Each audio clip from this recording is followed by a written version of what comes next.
بسم اللہ الرحمن الرحیم۔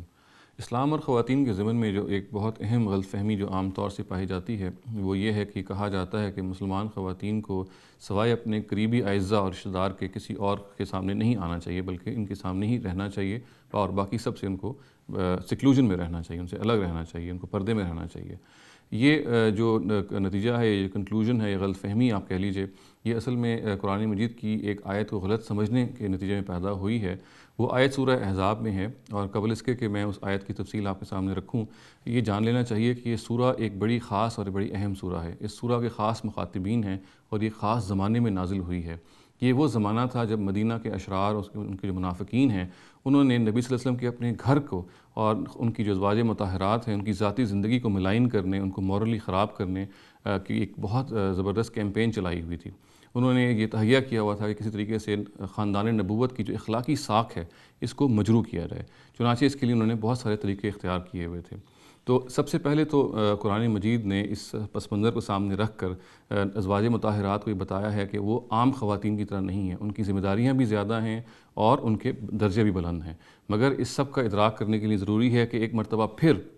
یہ وہ جان لیں کہ قرآن مجید نے اللہ تعالیٰ نے ان کو اختیار دیا ہے کہ اگر وہ دنیا کی لذتوں اور دنیا کی لگژریز کو پرسیو کرنا چاہتی ہیں، ان کو اختیار کرنا چاہتی ہیں، تو ان کے پاس پورا موقع ہے، وہ نبی صلی اللہ علیہ وسلم کو چھوڑ کے جا سکتی ہیں اور یہ سب کچھ حاصل کر سکتی ہیں۔ اور اگر ایسا نہیں ہے تو ایک مرتبہ پھر ان کو یہ غور کر لینا چاہیے کہ وہ ایک شعوری طور پہ جس شخص کی بیوی ہیں، جس عظیم شخص کی وہ بیوی ہیں، اس کے لحاظ سے ان کی ذمہ داریاں ہی بہت زیادہ سیریس ہیں اور اس کے بارے میں ان کو بڑا گہرا ادراک کرنا چاہیے۔ یہ بھی ان کو بتایا گیا کہ جہاں تک ان کے اپنی اخلاقی ساکھ کا تعلق ہے، ان کی جو باطن کی طہارت کا تعلق ہے، باطن کی پاکیزگی کا تعلق ہے، وہ بہت پاک باز خواتین ہیں۔ تاہم یہ ضروری ہے کہ اشرار و منافقین کو کوئی موقع بھی وہ فراہم نہ کریں کہ وہ ان کو متہم کر سکیں، ان کو وہ ملائن کر سکیں۔ چنانچہ اس صورتحال کو پیش نظر رکھ کے پھر قرآن مجید نے بعض احکامات دیے ان خواتین کو اور یہ بتایا کہ آپ سب سے پہلے تو مثال کے طور پہ یہ کہا گیا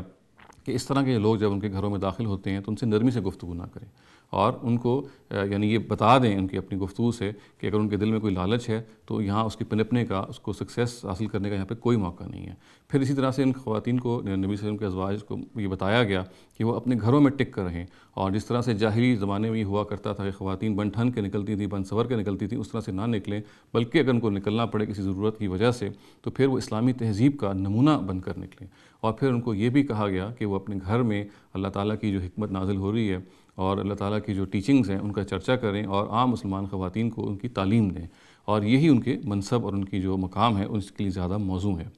ایسا معلوم ہوتا ہے کہ ان سارے احکامات کے باوجود بھی اشرار مدینہ اپنی ایکٹیویٹی سے باز نہیں آئے، تو پھر بعض اور احکامات دیے گئے اور ان میں سے یہ کہا گیا مثال کے طور پہ کہ عام مسلمانوں کو مخاطب کر کے کہ وہ نبی صلی اللہ علیہ وسلم اس سے بہت اذیت ہوتی ہے کہ اگر وہ وقت سے پہلے اگر ان کو بلایا جائے وہ آ جائیں اور پھر وہاں بہت دیر تک بیٹھے رہیں۔ چنانچہ ان کو یہ کہا گیا کہ جس وقت ان کو بلایا جائے وہ اسی وقت آئیں، اور اگر وہاں معاملہ کھانے کا ہے، کھانا پینا ہے، تو پھر کھانا کھاتے ہی ڈسپرس ہو جائیں، کیونکہ وہاں ان کے بیٹھے رہنے سے پھر بہت سارے اس طرح کے مسائل پیدا ہو سکتے ہیں۔ اسی طریقے سے یہ بھی کہا گیا اس کے بعد کہ جو ازواج مطہرات ہیں یہ مسلمانوں کی مائیں ہیں، نبی صلی اللہ علیہ وسلم کے رخصت ہو جانے کے بعد کوئی شخص ان سے شادی نہیں کر سکتا، تاکہ اگر ان منافقین کے دل میں کوئی طمع، کوئی لالچ ہے اس کو بھی ختم کر دیا جائے۔ اور پھر اسی سلسلے میں یہ بھی فرمایا گیا کہ یہ جو خواتین ہیں یہ کسی اور خاتون کے سامنے نہیں آئیں گی، بلکہ بالکل محدود رہیں گی سوائے چند خواتین کے چند رشتوں کے جن کو پھر ان آیتوں نے گنوایا ہے۔ تو ہم ایک سمرائز طریقے سے یہ کہہ سکتے ہیں کہ ان آیات کا سرتاثر تعلق اصل میں نبی صلی اللہ علیہ وسلم کی ازواج مطہرات سے تھا، اور وہ بھی اس طور سے تھا کہ اس زمانے میں جو منافقین اور اشرار نے نبی صلی اللہ علیہ وسلم کی جو ازواج مطہرات ہیں ان کی ذاتی زندگی کو ڈیمیج کرنے کے لیے جو ایک کیمپین چلائی ہوئی تھی اس کو ختم کیا جا سکے، اس کو ہر طریقے سے اس کا کلا کما کیا جا سکے۔ میں آپ کے سامنے وہ آیتیں پڑھ دیتا ہوں، ان کا ترجمہ، سادہ ترجمہ، جس سے یہ بات بالکل واضح ہو کے سامنے آ جائے گی کہ ان آیات کا سرتاثر تعلق خاندان نبوت سے ہی ہے، اور یہ دراصل ایک تدبیر تھی اس دور کے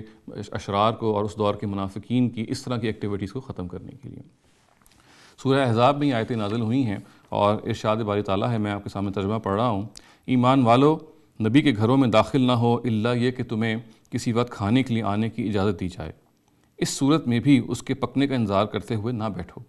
ہاں جب بلایا جائے تو آؤ، پھر جب کھا لو تو منتشر ہو جاؤ، اور باتوں میں لگے ہوئے بیٹھے نہ رہو۔ یہ باتیں نبی کے لیے باعث اذیت تھیں، مگر وہ تمہارا لحاظ کرتے رہے، اور اللہ تعالیٰ بتانے میں کسی کا لحاظ نہیں کرتا۔ اور نبی کی بیویوں سے تمہیں کچھ مانگنا ہو تو پردے کے پیچھے سے مانگا کرو، یہ طریقہ تمہارے دلوں کے لیے بھی زیادہ پاکیزہ ہے اور ان کے دلوں کے لیے بھی، اور تمہارے لیے جائز نہیں ہے کہ تم اللہ کے رسول کو تکلیف دو، اور نہ یہ جائز ہے کہ ان کے بعد ان کی بیویوں سے کبھی نکاح کرو۔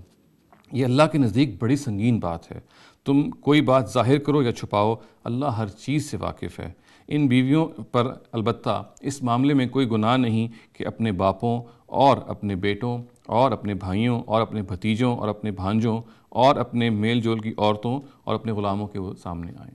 تو یہ بالکل ان آیات سے واضح ہے کہ اصل میں یہ ایک خاص ایک دور کے اور ایک خاص صورتحال کو سامنے رکھ کے احکامات دیے گئے، اور یہاں تک کہا گیا ان کو احتیاط کے اسی حکمت کے پیش نظر کہ اگر ان سے کوئی چیز مانگی جائے تو پھر وہ پردے کے پیچھے سے مانگی جائے۔ ظاہر پردہ یہ وہ ہے کہ جو عام طور سے کواڑ یا جو دروازے ہوتے ہیں ان کے آگے لگا ہوتا ہے۔ پرانے زمانے میں گھروں میں اس طرح سے دروازے نہیں ہوا کرتے تھے، بلکہ خاص پردے ٹانگ دیے جاتے تھے دروازے کے آگے تاکہ فوراً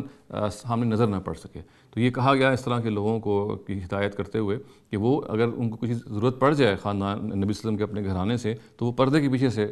اس چیز کو مانگیں اور اچانک داخل نہ ہوں۔ یہ بھی اصل میں اسی نوعیت کا ایک ڈائریکٹو تھا، اسی نوعیت کی ایک تدبیر تھی تاکہ اشرار و منافقین کی جو اس طرح کی ایکٹیویٹیز ہیں ان کو روکا جا سکے۔